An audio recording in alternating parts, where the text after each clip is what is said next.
Sí, sí es cuestión de configurarlo, pero los objetos tienen que tener de dónde doblarse, ¿ves? Claro. Ese es el punto.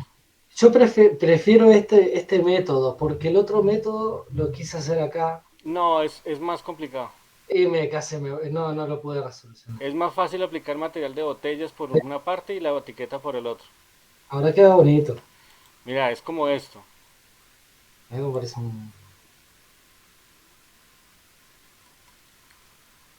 Sí, qué raro. Alejandro, ¿y el adhesivo, cómo queda en la forma del Ah, bien, misil? mira, el adhesivo, entonces, por ejemplo, voy a Que era tratar lo de... que estaba haciendo Marcelo con la etiqueta, la botella, ¿no? Sí, voy a traerme una imagen. Entonces me traigo una imagen, eh, imagen como plano, por ejemplo, a Gonzalo, pongámoslo acá. Listo. Entonces, acá tenemos la imagen y lo que le tengo que hacer a esta es más o menos fijarme en la cantidad de subdivisiones que tenga el objeto en el que lo voy a proyectar, ¿no? Entonces fijémonos que este tiene uno, 2, 3, 4 en cada cara. Entonces con cuatro Mm, subdivisiones en mi cosito, en mi objeto, será suficiente. Entonces voy a subdividir, subdividir, 1, 2, 3, 4. Con eso es suficiente, sí, pero voy a meterle un poquito más. Subdividir. Ahí entré a modo edición, de clic derecho y le di subdividir. Podría haberlo sí, hecho manual con control R, pero pues como lo necesito en todos lados, pues no hay problema. Entonces ahora voy a proyectar esta curva. En esta curva voy a proyectar esta imagen. Entonces para eso lo hago con el Skin Wrap. Es un modificador que está acá en deformaciones. Voy a Skin Wrap. Y entonces él me pregunta varias cosas. ¿Cuál es el método de envoltura, de wrap? Entonces le digo que me lo proyecte. ¿En dónde? En la superficie. Porque por defecto viene más cerca al punto. Pero es mejor usar proyectar sobre la superficie. Entonces ahora me pregunta, pero ¿sobre cuál superficie? Entonces me dice cuál es el target, cuál es el punto de llegada. Entonces voy a pinchar con el gotero y le voy a decir, este es el punto de llegada, el misil. Ahora yo me lo traigo y fíjese que él se va pegando. Él se pega ahí y ahora acá voy a darle un offset, es decir, una salida. Ya tiene la forma, pero ahora quiero que salga un poco. Entonces simplemente lo voy a sacar un poco acá, ahí, ah, y ahí ya lo tengo proyectado sobre la esfera. Entonces puedo incluso hacerlo más grande. ¿Qué pasa? Que estas aristas pues no tienen nada sobre qué proyectarse porque ya el objeto está totalmente doblado, a no ser que lo tirara más para allá, le diera más offset y entonces he hecho que la proyección sea forzada, ¿no? claro. Pero pues básicamente es eso. Quisiera que viéramos un momento el ejemplo del misil como un ejemplo de modelado por varias razones. Una, por el método que usé, y segundo, por la forma en la que se construye. Entonces, como es un elemento que se modela en 5 minutos, voy a hacerlo lento para que veamos qué es lo que estoy haciendo y cómo podemos jugar con las figuras cuando son concéntricas, como en este caso el misil que todos sus lados son iguales. Entonces vamos a comenzar. Primero voy a ocultar esta colección. Es muy molesto tener esa cámara ahí. Voy a traer una nueva colección y todo lo que ya me va a caer ahora en esta colección. Así que Shift A y me voy a traer un círculo. Pero ese círculo tiene, perdón, voy a activar el, el, el amarillito del mouse para que no nos perdamos del mouse. Ese círculo tiene por defecto 32 vértices, es demasiada resolución. Entre menos resolución para modelar es mejor, más bien irla aumentando, es decir, tener uno el control inicial desde lo bajo hasta lo alto. Es como cuando uno pinta, que uno no empieza por los detalles, ¿no? Uno empieza por las partes gruesas, por los fondos, por la distribución de color, etcétera. Entonces con 16 está bien, incluso podría ser 8. Siempre múltiplos de 2, tengan eso en cuenta.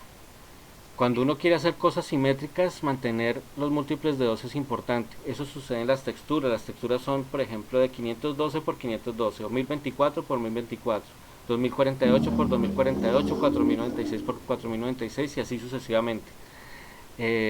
Siempre múltiplos de 2. Listo, con este círculo entro con Tab a editar en línea. Aquí elegí la línea, voy a darle E y me voy a ir para arriba. Ahora con G porque tengo que seguir subiendo. Por ahí. Vuelvo a darle E. Con el clic del centro puedo elegir moverme sobre el eje. ¿Sí? Sobre el eje rojo, o sea el X, sobre el eje. O sea, tengo oprimido en este momento el botón de la ruedita del ratón, o para el que necesito, que en este caso es el azul, otra extrusión acá. Y esa extrusión la voy a hacer más chica con S. Y digamos que ahí. Bien.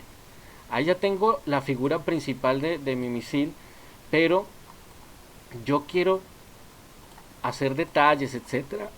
Y para eso no debería tener que modelar todos los lados y estar destruyendo, por ejemplo, esta y entonces después esta. No, vamos a dividir, a partir esto primero por la mitad. Voy acá con la tecla 1 a cámara frontal,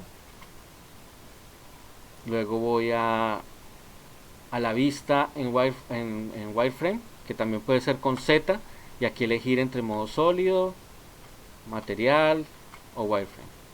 Recuerden que cuando trabajamos con wireframe podemos seleccionar lo que está detrás de todo, no solamente lo que vemos. Entonces vamos a seleccionar la mitad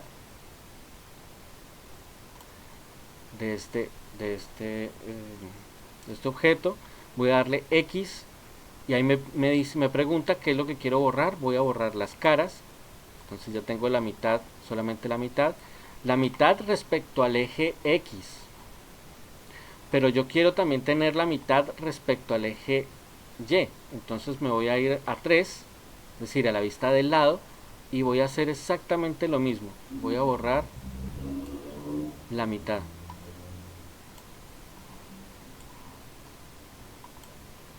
Aquí me fui con control, puedo deseleccionar. Control, arrastro y deselecciono lo que quiera. Shift y agrego la selección. Y selecciono esa mitad, le voy a dar X Faces. Es decir, me quedé con una cuarta parte, ¿cierto? Me quedé con esta cuarta parte del misil. Entonces ahora ya puedo aplicar el modificador. Y el modo espejo, claro, entiende rápidamente que me puede completar en el eje X, pero yo también lo necesito en el eje Y. Entonces cuando le doy Y ya tengo todos los puntos. Voy a trabajar tanto en el eje X como en el eje Y al mismo tiempo en el mirror. Podría trabajar incluso también en el eje Z, pero en el eje Z no, porque es el de altura y es el que necesito diferente. Entro a modificar y aquí ya es cuestión de seguir empleando las herramientas de modelado, sin olvidarnos de activar el clipping para que no se superpongan los movimientos, no se zafen o no se queden estos polígonos salidos del eje. Entonces debo activar el clipping. Listo. Entonces otra subdivisión acá, estaba para adentro.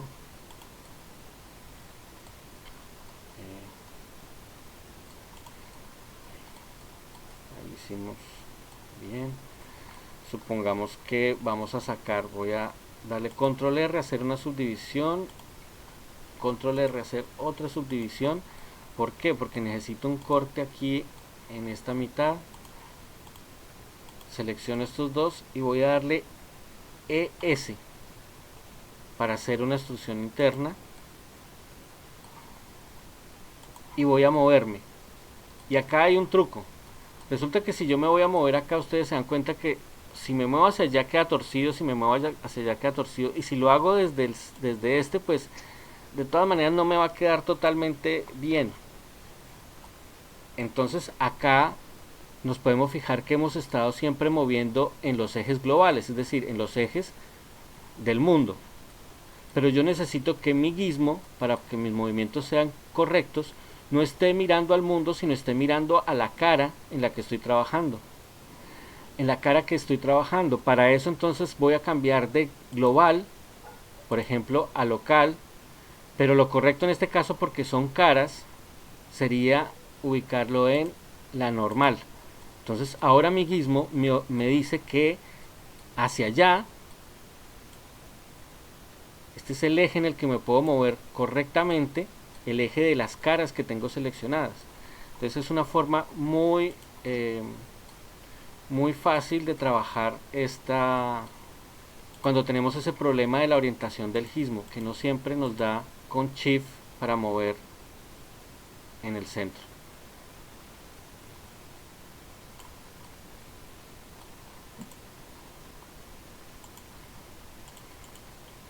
Aquí voy a hacer algo así, o sea, estoy inventando, ¿no?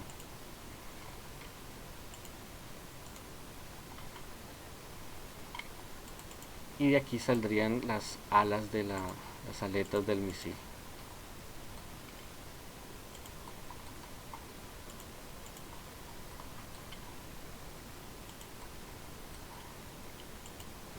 Normal.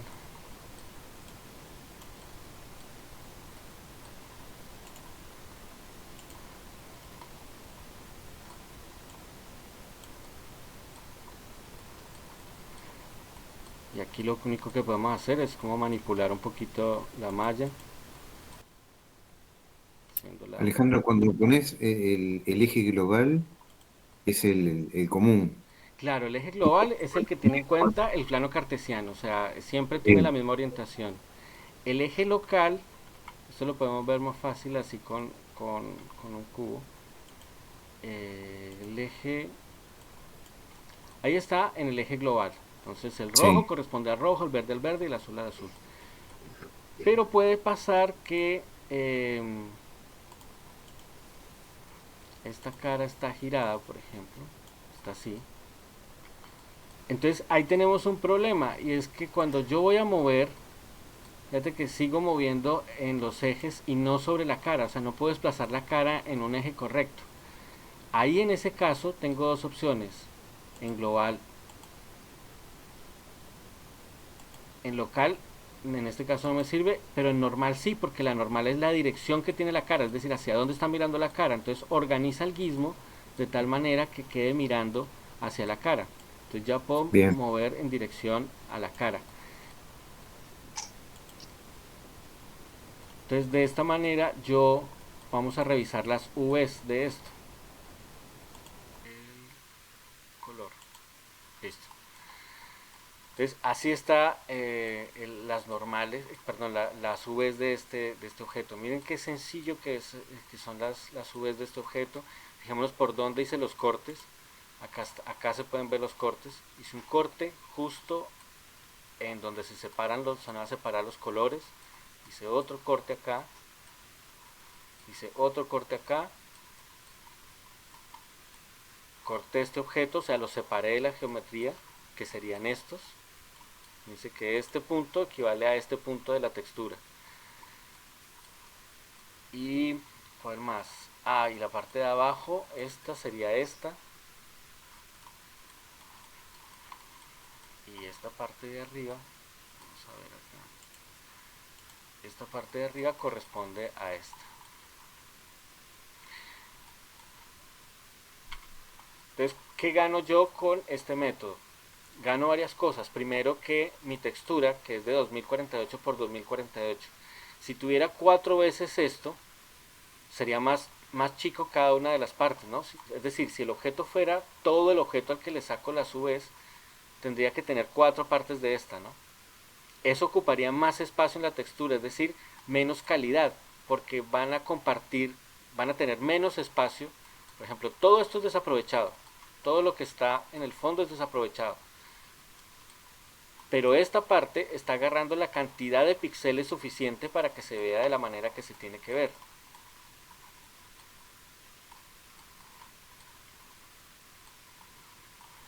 Esa es la magia del V.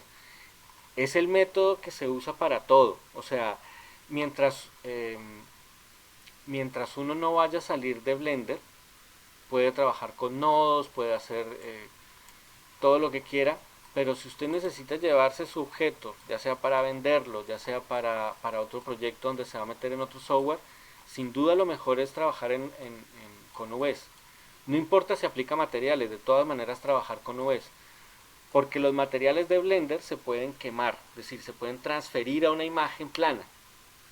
Esos materiales que tenemos, por ejemplo, en el plugin de materiales, se pueden transferir luego a una imagen plana mediante un proceso que se llama bake, quemado, en donde el programa dice, ah, bueno, entonces acá es metálico y aquí es semimetálico, entonces vamos a transferirle a la imagen. Ese es un método también que se usa mucho, el bake. Bien.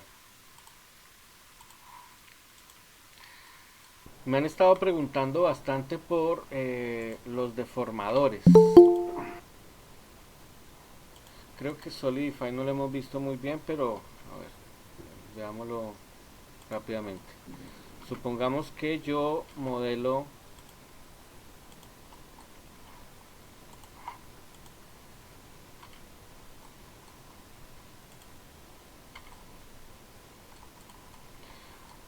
esto, un poquito de complejidad, dejar de ser tan vagos. Modelo esto y es muy plano, quiero que tenga grosor. Entonces, en este caso, el indicado sería el Solidify.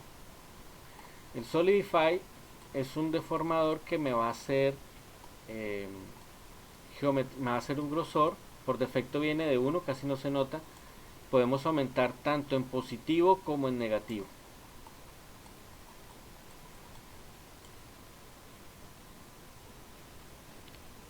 Entonces muchas veces necesitamos, a ver, esto puede ser una silla de playa. Entonces en este caso, si necesitamos el Solidify, eh, simplemente podemos mover en positivo, en negativo y le da un grosor. Para eso sirve. No necesita nada más. Alejandro, en un aro también se puede hacer, En un aro, traer traer un círculo y utilizar ese. listo, vamos a ver. Que hay una variación. Eh, Traemos un círculo y a este círculo le vamos a aplicar el modificador Solidify. Efectivamente, el modificador va a comprender que tiene que hacerlo de alguna manera, y de alguna manera lo hizo, efectivamente lo hizo, porque un círculo no es más que una sucesión de líneas y por lo tanto no hay geometría todavía. Es decir, estos son solamente guías.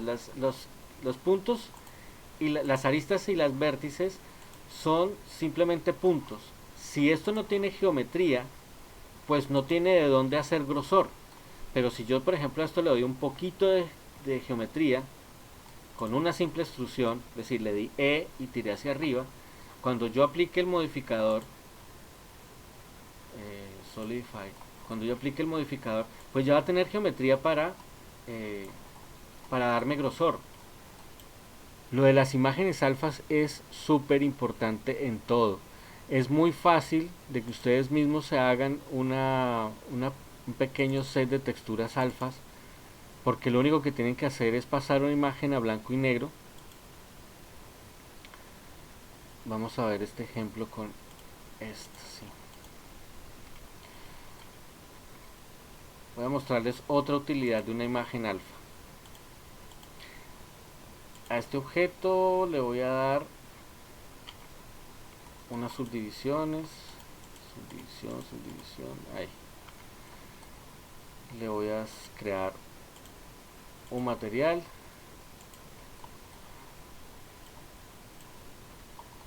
y a ese material le voy a hacer lo siguiente.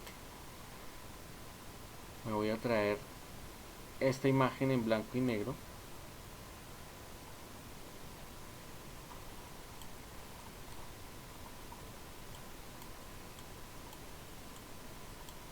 Y en vez de conectarla a los nodos de allá, esta vez le voy a hacer algo diferente. Las imágenes en blanco y negro también sirven para generar desplazamiento. ¿Qué significa? Es un efecto de relieve en el que se simula que los vértices, las aristas y las caras han sido extruidas de acuerdo al patrón que tenga la imagen. Entonces, así como nos pasó con el mapa de normales, que necesitamos un convertidor porque tenemos amarillo y a la entrada tenemos violeta, aquí en el desplazamiento nos pasa igual, tenemos amarillo y tenemos violeta, por lo tanto necesitamos un convertidor. Y es un convertidor de vector porque vector es azul. Entonces nos vamos a vector y vamos a buscar un desplazamiento. Entonces el desplazamiento, conectamos con el desplazamiento, y en este caso el color se lo vamos a conectar a la altura, porque lo que vamos a desplazar es la altura del objeto. Y como ustedes ven, me ha generado un efecto como si tuviera ese relieve. Es decir, si yo tuviera que modelar esto, necesitaría mucha geometría, mucho detalle, y lo he logrado con una sola imagen en blanco y negro. ¿Cómo sabemos que es correcto este desplazamiento? Pues vamos a mover la luz. No hay ninguna luz en la escena, vamos a traernos una luz. Fíjense que el desplazamiento responde a la luz, es decir, aunque es irreal, se comporta de manera real frente a la luz. Claro, esta imagen no es de muy buena resolución, pero este método permite añadir muchísimo detalle a un objeto que en realidad tiene apenas unas pocas subdivisiones. Fíjense que este objeto apenas tiene esta cantidad de subdivisiones, pero a través de este mecanismo he logrado tener muchísimo detalle en la imagen. ¿Recuerdan que en algún momento emparentamos objetos para poder moverlos como uno solo? Por ejemplo, este plano y este cubo. Yo quiero que estos dos estén emparentados, es decir, que se muevan juntos. Entonces selecciono el hijo y después el padre. ¿Recuerdan esa parte? Que el último que se selecciona es el que va a quedar como principal. Entonces primero el hijo, después el padre. Doy clic derecho y aquí me aparece emparentar. Y tengo una cantidad de formas diferentes para emparentar. Puedo emparentar el objeto, puedo emparentarlo por armadura, es decir, por huesos. Puedo emparentarlo por curvas, por pad, por latiz, por vertex, por lo que sea. Y aquí puedo borrar esos parentescos. En este caso, por ejemplo, entre ese plano y ese cubo va a ser objeto. Entonces ahora el objeto cubo me arrastra al objeto plano, pero el objeto plano sigue estando independiente, es decir, yo puedo seguir moviendo esto. Y aquí vamos a notar, a ver si se nota, una línea. Esta línea es una línea apuntada muy chiquitita, negra, que me indica la relación. Es decir, la relación entre esos dos objetos de emparentamiento. Esto siempre está visible a no ser que nosotros acá quitemos lo que dice líneas de relacionamiento. Pero es mejor siempre ver qué objetos están emparentados. Entonces hay formas de emparentar. Esta fue la forma de objeto, en la que el cubo padre tomó al plano hijo y lo metió dentro de su propio objeto. Entonces todo lo que pase al padre le pasa al hijo, pero no todo lo que le pase al hijo le pasa al padre. Bien, pero aquí vamos a hacer diferente. Vamos a seleccionar el hijo, que sería el cubo, el padre, que sería el latiz, Vamos a darle clic derecho, emparentar, y vamos a emparentar en la tiz, en la deformación de la tiz. Y ahora, ¿qué habrá pasado? Le doy clic solamente al latiz, entro en modo editar y voy a empezar a mover el latiz y me doy cuenta que se lleva el cubo, pero se lo lleva de forma proporcional.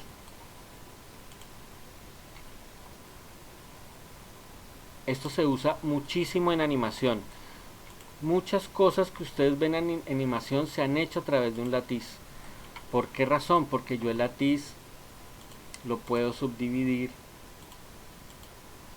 la cantidad de veces que quiera y voy a tener más puntos de control para deformar de forma no destructiva. Esta palabra es clave. Uno va a escuchar mucho en el 3D esta cuestión de algo no destructivo. ¿Qué quiere decir no destructivo? Que yo en el momento que quiera apago el latiz, o sea, saco mi cubo de latiz, lo desemparento y mi cubo va a seguir siendo mi cubo. Vamos a ver. Selecciono mi cubo, le doy clic derecho, voy a parent y ahora voy a borrar el parentazgo. Voy a borrar ese parent y mi cubo vuelve a ser el cubo de antes. Por eso se llama no destructivo. ¿A quiénes de ustedes les gustaría aprender a hacer personajes? Bueno, yo sé que por ejemplo Kiara ya está haciendo personajes. Sé que por ejemplo Juan ya nos pasó un personaje. Yo quiero aprender. Mariluna quiere aprender. A mí también me gustaría. Lo de los personajes es de lo más rico que hay en el 3D. Poder generar sus propios Sí, me personajes, interesa. pero sobre todo darles vida. Hay mucho aprendizaje en el 3D viene del teatro de marionetas. Muchísimo. Cuando ustedes se meten, mientras les voy hablando, voy a ir abriendo el muñeco que nos pasó. Bueno, este personaje le dije, yo lo quiero ver animado. Porque pues está bien hecho, me parece bonito. Me parece que además tiene su cabeza televisor. Esto lo hizo Juan. Yo le dije, yo lo quiero ver animado. Quiero ver este personaje con vida. Bien. Bueno. Vamos a crear rápidamente una pierna acá. Creo que el ejemplo más ustedes van a encontrar en cualquier tutorial es este, pero porque simplemente la forma más fácil de explicar el tema del movimiento y van a empezar a ver a los que les gusta el cine animado, van a empezar a entender un poco de cómo es que logran hacer lo que hacen grandes estudios con mucha dedicación y mucho presupuesto obviamente, pero sobre todo con mucho amor al arte y mucha disciplina. Lo del presupuesto es importante, pero más que eso es la disciplina. Esta es una pierna supuestamente que vamos a animar. Muy bien. Resulta que en todos los programas 3D, esto ya es un estándar del 3D, en todos se usan huesos para animar. Entonces entender un poquito cómo es la mecánica del movimiento. Listo, yo me voy a traer Shift A y me voy a traer un armature, una armadura, y me voy a traer un hueso simple. Ese hueso ya está aquí, pero no lo puedo ver porque está dentro del plano. Pero yo necesito trabajar tanto viendo esto como viendo el hueso. Entonces me voy a ir acá a los huesitos. Y en Viewport Display le va a decir que siempre lo vea en el frente. Siempre lo vea en el frente. Yo estoy sobre la armadura. Me voy a hacer de lado. Voy a entrar a modo editar. Y en modo editar puedo agarrar este hueso, moverlo, vamos a ponerlo aquí porque este sería el hueso que conectaría con la cadera. Lo voy a rotar 180 grados. Esta sería el hueso de la cadera, pero a partir de acá vienen los huesos de la pierna. Entonces voy a traer el hueso hasta acá y hasta acá. Ah, pero que me hizo falta la rodilla, ¿no? Acá hace falta una articulación, entonces le doy clic derecho y lo subdivido y ya tengo el hueso de la rodilla. Siempre es bueno darle un poquito de inclinación, así. Lo mismo que el pie tiene, el pie no es solamente plano, o mejor dicho, el pie puede ser plano pero duele mucho. Entonces le damos subdividir y tenemos la parte del pie y la parte de los dedos del pie. En eso consistiría básicamente una pierna. Esa es la mecánica general. Claro, se puede complicar más, pero básicamente es eso. Resulta que los huesos, además del modo editar y el modo objeto, tienen más modos. Tiene un modo que se llama pose. Es en el modo en que uno anima. Uno anima en este modo y entonces vamos a patear, etcétera, etcétera. Ahora, ¿cómo hacemos para que mi pierna se deforme según los huesos? Esto es solo demostrativo porque es bastante extenso. Eso lo vamos a seguir viendo luego. Voy a hacer muy sencillo. Hicimos este ejemplo porque todo el personaje que nos trajo Juan pues nos llevaría bastante tiempo más que hacer solamente una piernita. Pero básicamente la mecánica es la misma. Yo me voy a fijar y resulta que tengo un número de subdivisiones suficiente.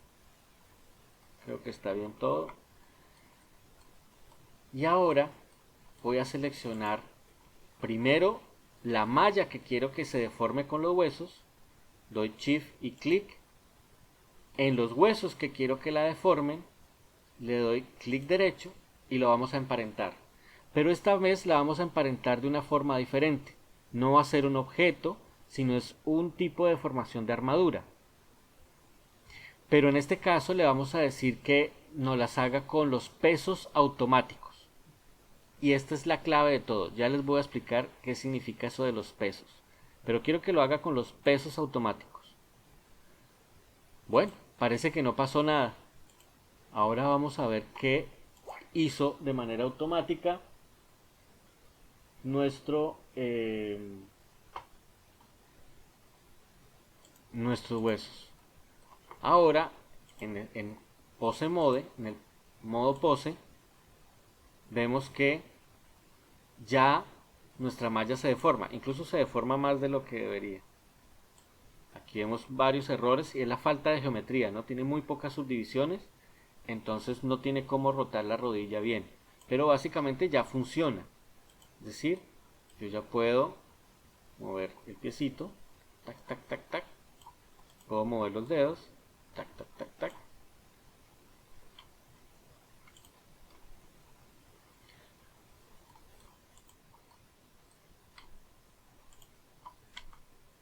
Ay, no, control A.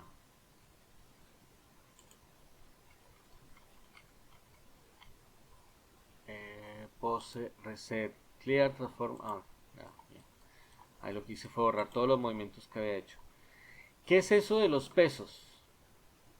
Voy a salir del objeto hueso y voy a volver ahora sobre mi malla. Los pesos o el apartado de weight, alguien me preguntó en una clase, venga, pero tenemos edit mode, skull mode, vertex paint, weight paint, texture paint, tenemos muchos modos para las mallas, ¿no? Para los objetos 3D, tenemos demasiados modos de trabajo. Pues uno de esos modos de trabajo es el modo peso. El modo peso es el que me permite, por ejemplo, decir que este hueso, el hueso bone, el 1, o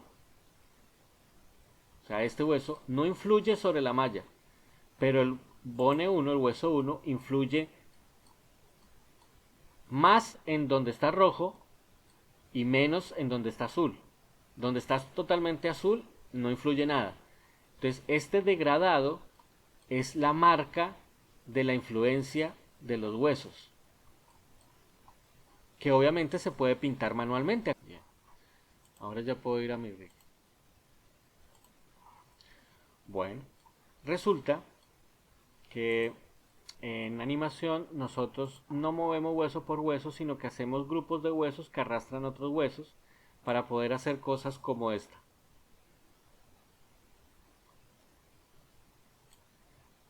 Es decir, un controlador, se llaman así, nos mueve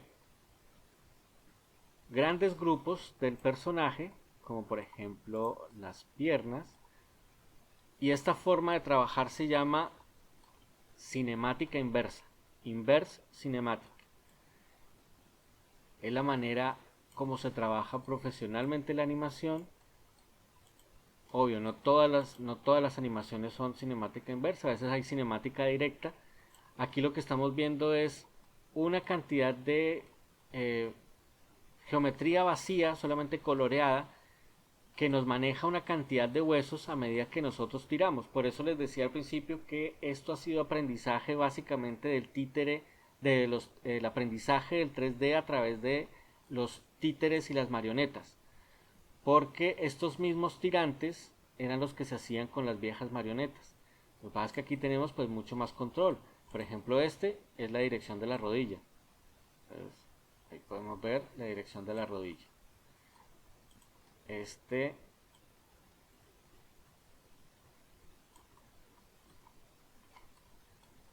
Las manos, por ejemplo, las manos es tirando de este controlador de la mano que yo muevo toda la mano. No voy a mover este hueso, después este hueso, después este hueso. ¿Para qué si en realidad nuestra mano orienta el resto de huesos? Entonces para eso se usan estos rig o estos meta rig, justamente para que la animación sea más fluida. Y pues ya uno con esto pues puede empezar a animar. Le puede decir que en el frame 1 esté así. Vamos a decir que a todos, a ver, que nos guarde la escala y la rotación de todo, y en el frame 30 pues cambiémosle la posición. En el frame 30 esta pierna va acá y esta va acá y esto va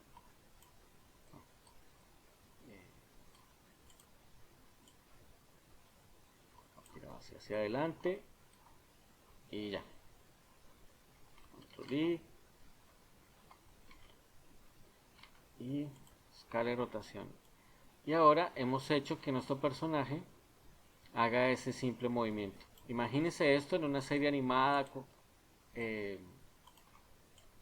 la cantidad de trabajo que supone, pero también la satisfacción que supone de poderle dar vida a los personajes, ¿no?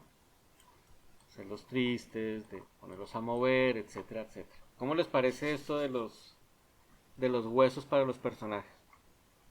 Muy genial. Etcétera, etcétera. Entonces, entre más controladores, más perfección. ¿Cómo activaste los keyframe y qué teclas usaste y cómo se hace esa pequeña animación? Son tres preguntas para un curso, pero bueno, rápidamente. Para activar los keyframe, pues hay varias formas. Una es la forma directa que yo usé. Lo que hice fue situarme en el punto donde quiero, moví lo que quiero mover y le voy a dar I. Y lo que quiero que me genere ese keyframe, que me tenga en cuenta, es la locación y la rotación. Es decir, dónde estaba la cosa antes y dónde está ahora, y la rotación, dónde rotó antes y dónde rotó ahora. Entonces me genera otro, el keyframe. ¿Ve? Con la tecla I. Aquí está todo lo que puedo insertar como animación. Generalmente se usa locación y rotación. O también lo puedo hacer de forma automática pinchando acá. Y entonces todo lo que yo mueva se va a grabar. Pongámosle que esto, por ejemplo, se inclina, después se levanta, después se vuelve a agachar y después se vuelve a levantar. Entonces ya tengo la animación de agacharse, levantarse. Un poco rápido, pero track, track, track. Esta sería la forma automática. ¿Cuál es el problema de la forma automática? Que uno no se da cuenta y puede regresar y entonces puede mover y puede generar algo diferente en la animación.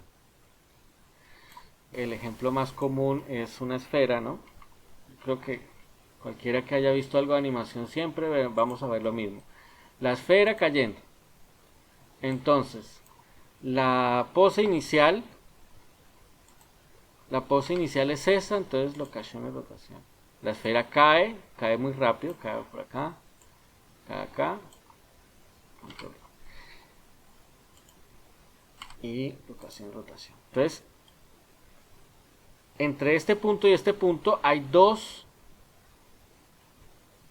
poses clave, ¿no? De inicio y llegada. Después va a suceder que la pelota va a rebotar, va a volver a subir, pero ya no va a subir tanto, una pérdida de energía, va a bajar y listo. Esas serían las poses clave.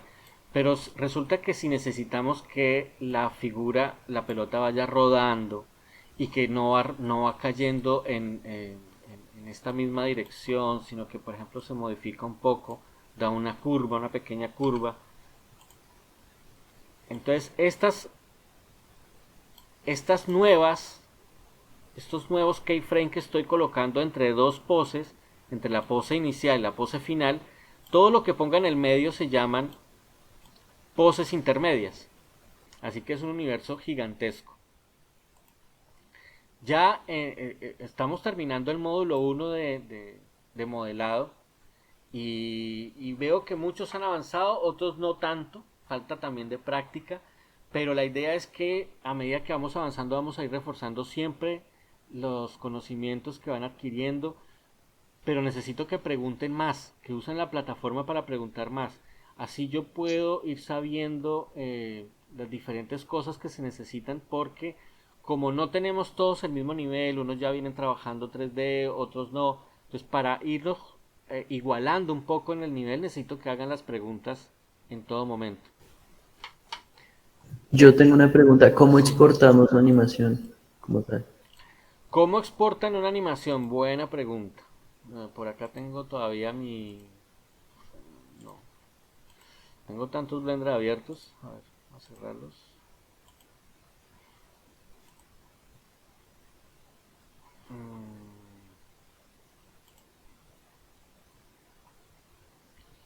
Bueno, lo primero es que la forma en cómo se exporta la animación es casi similar a cómo se exportan las animaciones de imagen. Porque lo más conveniente para, para trabajar la animación es exportar la secuencia de imágenes.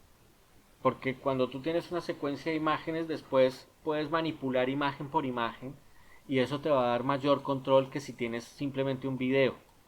Las animaciones pues, obviamente se exportan en video, entonces fijémonos por ejemplo que esta pequeña animación que dura apenas 80 frames, teniendo en cuenta que estamos trabajando a 24 frames por segundo, son muy pocos segundos acá, pero si vemos en el editor, a ver, aquí, en la cantidad de frames que tiene esto, los intermedios, unos que son solapados, etcétera, etcétera, para lograr darle fluidez a este movimiento, pues usaron muchísimos frames. ¿Cómo haría yo para exportar la animación? Bueno, lo primero que me tengo que hacer es definir el principio y el final de la animación. Yo puedo decirle, usar los primeros frames para probar o para un efecto, lo que sea, y puedo empezar en realidad quiero que empiece en el frame 10 y termine en el frame 73. Entonces definir este rango es importante porque el programa va a renderizar únicamente lo que esté en ese rango. Primero eso. Segundo, el tipo de render que queremos. Entonces, En este caso, por ejemplo, trabajando con Eevee, trabajamos con Eevee, nos vamos a dar cuenta que a esto le hace falta pues el bloom, necesitamos activarle la oclusión ambiental, el bloom por si hay destellos y eso, eh, los reflejos, bueno, las cosas que necesitamos configurar del renderizador, que no es lo mismo que del render final. Por ejemplo, nosotros estamos viendo en este momento este objeto, voy a ocultar los huesos para que no nos molesten. Estamos viendo este objeto a 16, con una calidad de 16, y el render se lo estamos pidiendo en 64. Es decir, va a haber mucha más calidad en el render que en el viewport. Siempre es así, ¿no? Siempre más calidad en el render que en el viewport, porque en el viewport necesitamos movernos rápido. Entonces en el render siempre, generalmente son 4 o 5 veces más de calidad las que debemos tener entre el render y el viewport. Esto en el caso de Eevee. En el caso de Cyclops, es diferente porque en el viewport tenemos 1024, que es mucho. Yo con 64 de Cyclops en el viewport es suficiente, porque vean que se tarda un poco, cada vez que me muevo se tarda un poco, y a medida que lo dejo quieto va ganando mayor nitidez, que necesita 64 divisiones para renderizar. Y aquí me dice que en el render tiene 4096. Esta imagen me duraría 5 horas renderizando, es demasiado. En realidad con 128, 256 256 está bien. Va a tardar unos 10 minutos, no lo va a sacar, pero tardaría unos 10 minutos. Y activo el denoise, que es para que me elimine el ruido. Entonces eso hace que sea muy rápido el render en realidad. Cuando ya tengo configurado todo lo del render, voy a pasar a el tema de las dimensiones. Recordemos que por defecto Blender me toma imágenes en Full HD, es decir, de 1920 x 1080. Pero yo puedo renderizar en cuadrado, entonces en 1920 x 1920, que es como renderizo yo para Instagram, por ejemplo. 1920 x 1920 es una resolución alta, o podría ser 1080 x 1080 también, que no sea tan alta. 1080 x 1080, listo. Tenemos 24 frames por segundo. Y tenemos acá la carpeta donde va a salir nuestra animación. Es muy importante definir la carpeta, porque yo puedo mandar un render, yo puedo tirar un render, que no me vaya a equivocar, yo voy a tirar por cycle. Yo puedo aquí definir la carpeta donde va a salir mi animación. Entonces normalmente hay una carpeta temporales, pero conviene siempre pues tenerla en algún lado, ¿no? Entonces, por ejemplo, esta se va a hacer la serie 1 y se va a llamar serie 1 guión abajo, para que de ahí en adelante sean los nombres automáticos de cada una de las imágenes de la animación. Y aquí está el tema del formato, y aquí está lo que se discute siempre, y es mejor en imágenes, es decir, es mejor que me genere, quiero mostrarles acá lo que he generado en render, animaciones serie. Acá hay 10 series de animación diferentes, y estas son imágenes una por una. Acá lo estoy pasando rápido, acá pueden ver cuántas son 195. Fue un tipo de render, después sigue este tipo de render, y por último tengo un render de la malla. Es triangulada porque es para videojuegos. Entonces rendericé en modo PNG. Pero ustedes quieren un video, perfecto.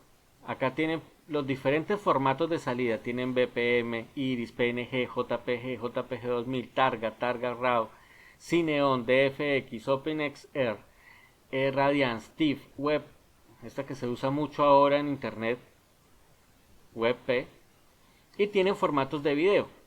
en Avi Raw, y yo les recomiendo tener FFmpeg instalado en su computador, que es un codificador. No les voy a explicar yo, busquen en internet FFmpeg. Sirve para todo, para todos, absolutamente todo. Para trabajar con los que trabajamos con ZBrush, hace que sea más rápido. Los que trabajamos en video, tiene una cantidad de códecs incorporados. Es decir, es imprescindible para alguien que trabaje en audiovisual tener este códec instalado, FFmpeg. ¿Qué es lo que me permite ese códec? Que yo puedo definir, sacar mi video en diferentes formatos. O sea, una vez tengo activado el formato FFmpeg, voy a tener una cantidad de diferentes formatos. Tengo MPG4, que sería MP4. Tengo AVI, QuickTime, los formatos más conocidos. Matryoshka, que es uno de los que más me gusta a mí, que es de muy buena calidad y muy bajo nivel de compresión, muy liviano los videos. Matryoshka, formato ruso, formato flash, formato web, es decir, la cantidad de formatos. Pero esto es gracias a que tengo este instalado, el FFmpeg, en la computadora. Y después del contenedor, que así se llaman estos, los contenedores, voy a dejarlo en MP4. Viene el códec. Si no saben de esto de códec, les recomiendo que vayan investigando qué es eso de los códecs. Si piensan hacer videos, es imprescindible saber sobre códec. Y generalmente el que más se usa es este H264, que es el códec que usan generalmente todas las redes sociales. Es el códec que usa YouTube para descomprimir los videos, así que es el que más les va a servir. Aquí la velocidad de encoding, si lo ponen slower va a ser de mayor calidad, si lo ponen good va a ser calidad media, y si lo ponen en tiempo real va a ser muy baja calidad. Entonces es mejor que esté en good. Y listo. Ya está toda la configuración. Es un poco larga, es un poco tediosa porque es la primera vez que hablamos de esto de la salida de video. Y ya solo faltaría decirle al render que en vez de que me renderice una imagen, que me renderice la animación. Entonces se va a abrir la pestaña y aquí está en tiempo real la velocidad con la que va renderizando. Ya vamos 25 frames, 26, 27, 29, 30. ¿Cómo la ven?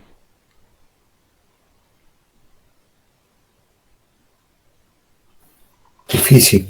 Sí, esto de exportar animación, pues primero hay que crear animaciones y hasta ahora estamos en modelado como para crear animaciones. Pero bueno, ya que preguntaba, acá me está creando el MP4. Ahí ya terminó. Y ahí tengo la animación. Eso fue lo que creamos ahorita. Este clip pesa muy poco, es muy liviano este formato y mantiene más o menos la calidad que le dijimos. La calidad que le dijimos fue de 1080 por 1080, es baja calidad, ¿no? Es mejor subirle un poco la calidad. Pero básicamente ese sería el procedimiento para exportar animaciones. Bien, acá lo de las versiones, yo les coloqué en la plataforma que había salido el nuevo Blender, ¿no? Les dije, ya se encuentra disponible la versión 3.3 LTS. ¿Por qué es importante tener una versión LTS? Porque las versiones LTS son aquellas que son oficiales. LTS significa Long Time Support, es decir, que vamos a tener mejoras dentro de esa misma versión durante por lo menos un año y medio. La última LTS fue la 2.92, creo que fue la última LTS, y que tuvo soporte hasta el día de hoy. ¿Qué es eso del soporte? Es decir, que todos los errores, la cuestión de inestabilidad y eso se van corrigiendo con el tiempo. El mismo Blender se va corrigiendo con el tiempo. Hasta que tenga, y las versiones LTS son las que se usan para cuando uno va a hacer producciones. Es decir, vamos a hacer un corto animado, entonces vamos a tener todos que tener una producción a una misma versión LTS, porque es más estable y porque el soporte de los add-ons, de las mejoras y todo, se hacen para esa versión. Claro, ya existe para la descarga la 3.4, por ejemplo, pero es una versión beta. Y puede que salga la 3.4, pero no va a ser LTS. La próxima versión LTS, según escuché ayer, va a ser la 4, que va a ser por lo menos en un año. Es decir, que quienes tengamos ya la versión 3.3 LTS instalada, vamos a tener un año sin preocuparnos por las versiones, porque todo lo que salga de Blender va a ser compatible con esa versión hasta que dentro de un año salga la versión 4. Cuando inició el curso, yo les pedí que instalaran la última que había en ese momento, que era la 3.2. Pero ahora les sugiero que, si pueden, desinstalen el Blender antiguo, instalen esta versión LTS, que va a ser mucho más estable y tiene unas mejoras impresionantes. Yo aún no lo he instalado porque, como ven, tengo una cantidad de proyectos diferentes y no me dio tiempo para hacer la instalación. Todo lo que sea de versiones anteriores es compatible. Es decir, yo puedo abrir algo que fue hecho hace 10 años en Blender y me lo va a abrir sin ningún problema. Mientras que si tengo un Blender anterior y me mandan archivos de los nuevos, pues no se va a poder abrir. Todo lo que sea anterior a la versión se puede abrir sin ningún problema. Les recomiendo entonces ir a esta versión.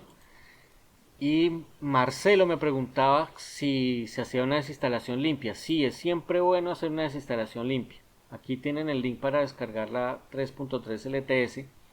Y para quienes son curiosos, pueden ir acá a Download Blender Experimental